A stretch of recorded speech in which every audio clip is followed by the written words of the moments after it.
Olá, sejam bem-vindos ao CZ Talks, em collab com o Cinemasters. Estamos falando diretamente do CMO Summit. E eu estou com a Carol Nucci ao meu lado, CMO e cofundadora da Conecta. Seja muito bem-vinda, Carol. Eu que estou feliz de estar aqui, Júnior. Prazerzão. Obrigada por me chamar. Eu que agradeço. E, gente, tirar pelo nosso bate-papo agora há pouco, eu até falei pra ela, para de falar um pouquinho, porque senão a gente não vai ter assunto no podcast. Muito bom. Conta pra gente, infelizmente eu não consegui assistir sua palestra, mas conta pra gente um pouquinho do que você falou ali fora. Boa. Eu falei de um nome chique, mas que dá para sentar muito no chão. Eu fui falar de Experience-Led Growth. Uau! Que é o crescimento guiado pela experiência. E eu gosto muito de trazer esse tema. Esse é um tema pouco falado no Brasil, mas não é novo, se você pensar. Mas é muito mais de trazer a lente de growth, que é mais comum, que é ágil, orientada a dados, experimentos. É fazer com que esse trabalho tenha a experiência no centro como um sistema vivo. E trazer, eu como uma profissional que passou por diferentes áreas ao longo da jornada do cliente, e eu te comentei, hoje o meu propósito... Gente, a bagagem dela, se ela trouxesse a mala aqui, é gigantesca. Maravilhosa. Para mim, o meu propósito é mostrar que o crescimento diz respeito a essa jornada do cliente como um todo no centro. Então, não é sobre... A gente gosta de solução rápida.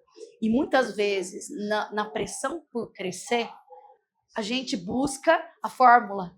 O REC milagroso vai crescer 347% em uma semana, sim, com esse simples clique aqui. E essa solução rápida, ela não condiz com a realidade. Tanto que eu abri minha palestra falando 72% dos times, das empresas, não batem as metas de vendas em 2024.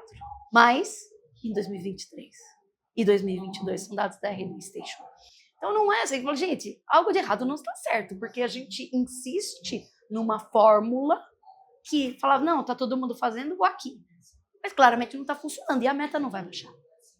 E o que eu quis trazer é que a inconsistência está justamente no que é óbvio para a gente quando nós estamos com a nossa skin cliente. Quais são as marcas que a gente ama, que a gente defende, que a gente fala, com certeza, leva meu dinheiro aqui, que delícia. São as marcas que se conectam com a gente, e essa conexão lá vem do primeiro contato, a atração. E aí, quando você diz sim, não acaba, né? Porque isso acontece muito, né? Taca foco na aquisição, e aí o cliente disse sim, mistério. Nós sabemos o que acontece depois. Mas não, porque o amor tem que ser renovado ao longo da jornada. O que eu comunico, o que eu vendo e o que eu entrego tem que estar em sintonia. Isso é a experiência do cliente. Precisa ser verdadeiro. Exato, e isso não parte do REC que eu tirei das fontes da minha cabeça ou do benchmark do coleguinha. Para o coleguinha pode ter funcionado, mas nunca é um REC milagroso. Sim, passa por um processo. Muito erro, um monte de coisa, um monte de análise para aquele mercado, e a gente tende a querer fazer um Ctrl-C, Ctrl-V para tudo.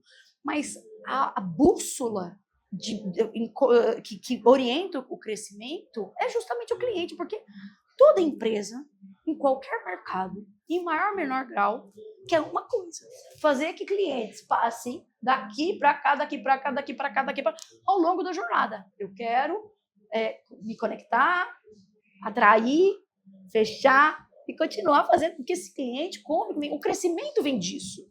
Então, nada mais justo que eu coloque essa jornada no centro para eu ver, onde que o balde está vazando? Onde que eu perco? Onde eu desaponto esses clientes? Porque é aqui que eu preciso tapar. Existe algum padrão quando a gente olha por esses buracos? Existe, assim, buracos que se repetem? Aí é que tá.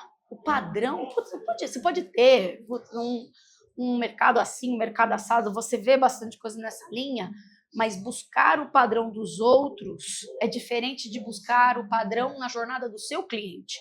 E a primeira coisa que eu falo, inclusive, que é, aí quando a gente pensa em jornada do cliente, todo marqueteiro vai falar assim, nossa, digitei lá no Google, template, jornada do cliente, vou preencher. E, sinceramente, 15 anos atrás, a primeira jornada que eu preenchi foi assim, me mandaram, era um template da McKinsey, trabalho multinacional, tal, preenche aí. Morreu num PPT lá qualquer.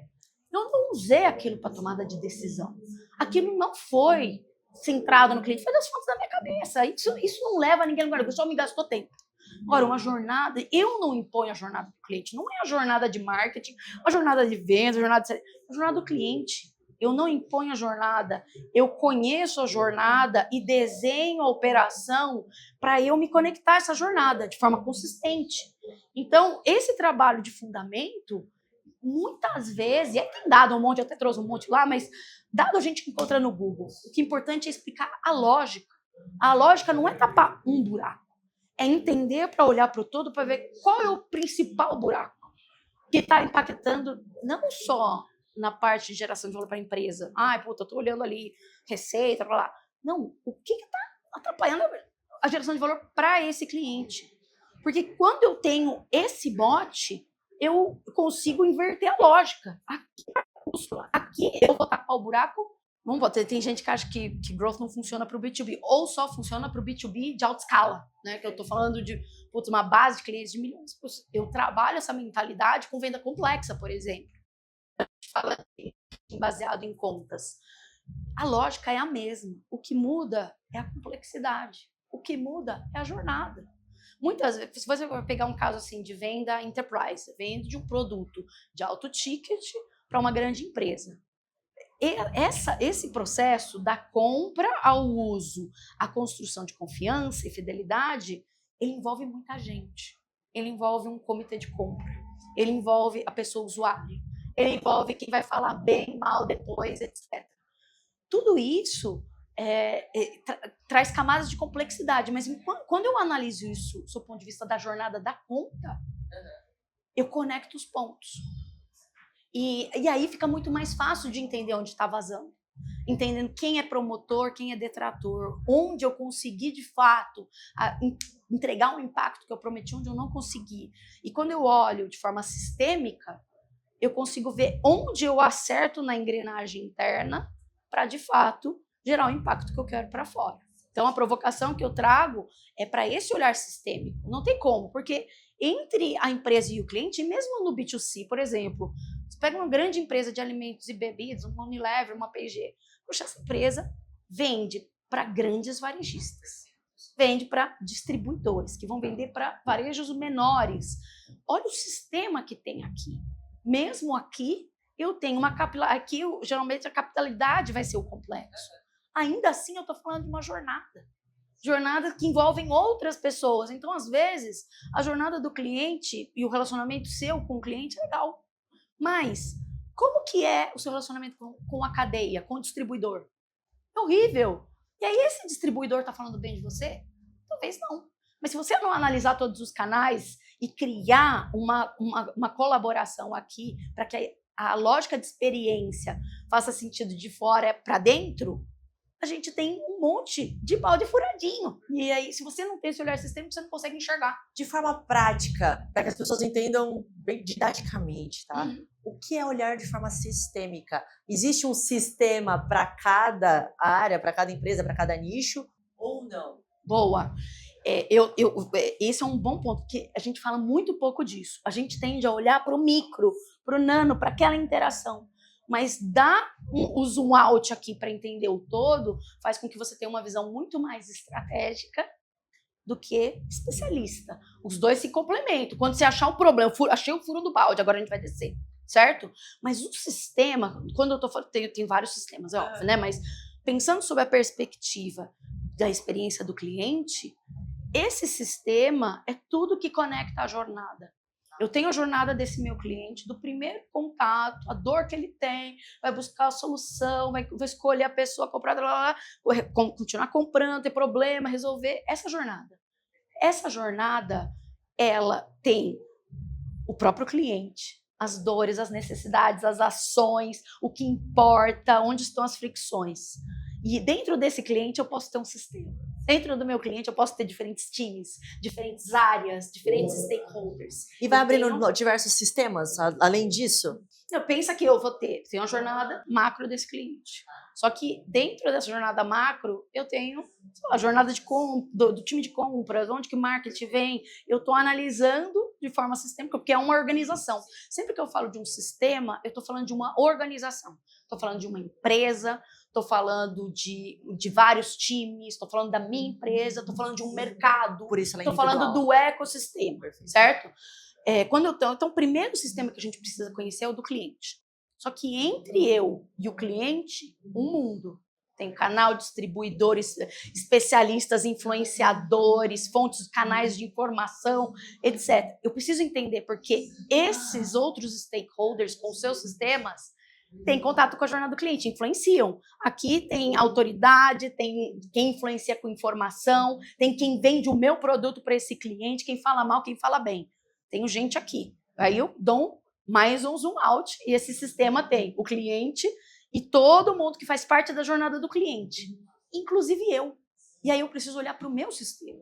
O meu sistema e a minha cultura, que precisa ser condizente com foco na experiência do cliente. Se eu falo que o cliente no centro é importante, mas o que a empresa valoriza é só meta e não as pessoas, o que a gente reverbera para fora é a essência que vem de dentro. Se a experiência da pessoa colaboradora está zoada, não tem como essa pessoa falar que delícia, compre daqui, olha que grande joia. Não tem como. Não vai. Então eu preciso olhar para o sistema interno também, os diferentes times, quem toca o cliente, quem influencia o bastidor que vai proporcionar aquela experiência para o cliente. Está tudo conectado, mas o centro é a jornada do cliente. E a gente vai conectando esses pedaços, esses times, esses outros organismos nesse sistema vivo que, no final, eu quero que evolua. Quero que o cliente saia daqui, vai para cá, vai para cá, vai para cá, vai para cá. Quem ajuda a gente, dentro e fora da empresa, a fazer o cliente a evoluir, é quem faz parte desse sistema. Sensacional, certíssimo. Sabe que lá na agência CZ nós temos na parede escrito: o cliente não é a razão. O cliente nem sempre tem a razão, ele é a razão. Então, esse é o nosso sistema, é assim que funciona e o que você fala, de fato, ele é muito profundo. E hoje, qual que é o papel da Conectas olhando para o sistema como um todo dos seus clientes? Excelente ponto, porque como eu comentei antes, né, eu venho de uma carreira bem sistêmica também, porque eu passei por todas as áreas, passei por diferentes tipos de organização, de grandes multinacionais, a consultorias, empresas de serviços, startups. Me conecto muito com o ecossistema de eventos, de comunidades. Esse é o meu mundo. E por isso que, para mim, é muito fácil olhar o sistema e olhar os pontos de fricção nesse sistema. Isso posto, eu hoje estava trabalhando solo, espalhando a palavra da centralidade no cliente. Então, nos últimos 2 anos, eu escolhi atuar nesse espaço, de mostrar que dá para crescer sem a gente perder a essência humana. Mas a gente gosta de trabalhar com gente, né? E trabalhar sozinha por um tempo é bom, mas depois a gente sente falta. E justamente o trabalho, quando eu me juntei aos meus sócios, principalmente a Carol Manciola, que também é uma super referência em marketing e vendas, a gente falou, a gente pode gerar um impacto no ecossistema de vendas, de receita, na educação corporativa. Porque, hoje, treinar times de vendas é cada vez mais complexo, as coisas estão interconectadas. O papel da Conectas como uma empresa de treinamento e desenvolvimento é justamente no desenvolvimento desses times que têm interface direta com o cliente a se atualizar para esse mundo. Então, com programas, desde uma palestra, um workshop, um programa de desenvolvimento de pessoas, eu estou trabalhando no ecossistema interno para que esse ecossistema saiba trabalhar com o externo. Que delícia, Carol. Carol, preciso muito te agradecer pela participação. Eu que agradeço. Foi sensacional. Obrigada, e para você que nos ouviu e nos assistiu até aqui, aguarde os próximos episódios. Muito até lá, tchau, tchau. Até.